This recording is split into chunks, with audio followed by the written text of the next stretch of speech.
ॐ प्रकृत्यै नमः। ॐ विकृत्यै नमः। ॐ विद्यायै नमः। ॐ सर्वभूतहितप्रदायै नमः। ॐ श्रद्धायै नमः। ॐ विभूत्यै नमः। ॐ सुरभ्यै नमः। ॐ परमात्मिकायै नमः। ॐ वाचे नमः। ॐ पद्मालयायै नमः। ॐ पद्मायै नमः। ॐ शुचये नमः। ॐ स्वाहायै नमः। ॐ स्वधायै नमः। ॐ सुधायै नमः। ॐ धन्यायै नमः। ॐ हिरण्मयै नमः। ॐ लक्ष्म्यै नमः। ॐ नित्यपुष्टायै नमः। ॐ विभावर्यै नमः। ॐ आदित्यै नमः। ॐ दित्यै नमः। ॐ दीप्तायै नमः। ॐ वसुधायै नमः। ॐ वसुधारिण्यै नमः। ॐ कमलायै नमः। ॐ कान्तायै नमः। ॐ क्षमायै नमः। ॐ क्षीरोदसम्भवायै नमः। ॐ अनुग्रहपरायै नमः। ॐ वृद्धये नमः। ॐ अनघायै नमः। ॐ हरिवल्लभायै नमः। ॐ अशोकायै नमः। ॐ अमृतायै नमः। ॐ दीप्तायै नमः। ॐ लोकशोकविनाशिन्यै नमः। ॐ धर्मनिलयायै नमः। ॐ करुणायै नमः।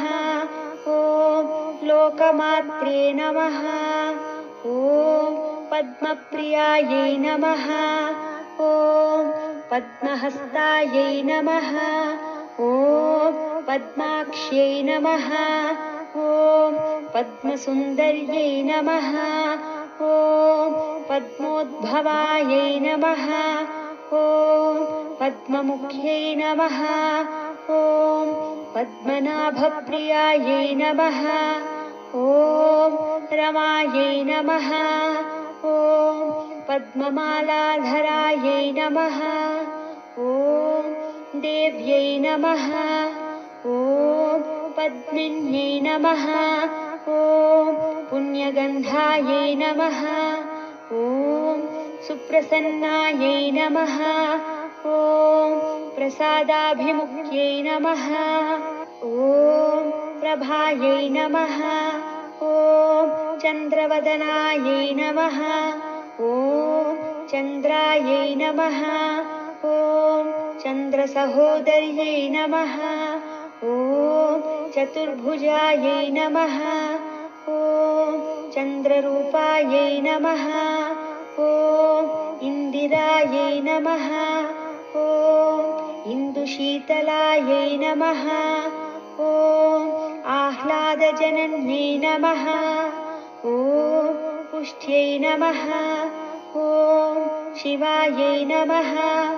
ॐ शिवकर्त्यै नमः।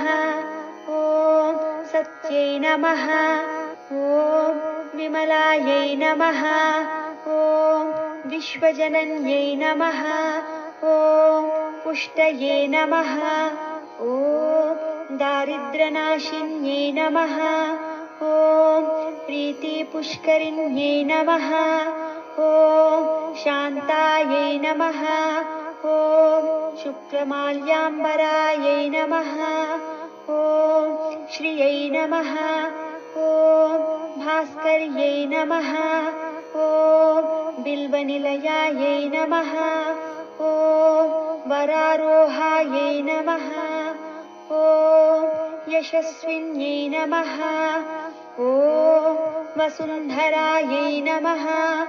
ॐ उदाराङ्गायै नमः ॐ हरिण्यै नमः ॐ हेममालिन्यै नमः ॐ धनधान्यकर्यै नमः ॐ सिद्धये नमः ॐ स्त्रैणसौम्यायै नमः ॐ शुभप्रदायै नमः ॐ नृपवेश्मगतानन्दायै नमः ॐ वरलक्ष्म्यै नमः ॐ वसुप्रदायै नमः ॐ शुभायै नमः ॐ हिरण्यप्राकारायै नमः ॐ समुद्रतनयायै नमः ॐ जयायै नमः ॐ मङ्गलदेव्यै नमः ॐ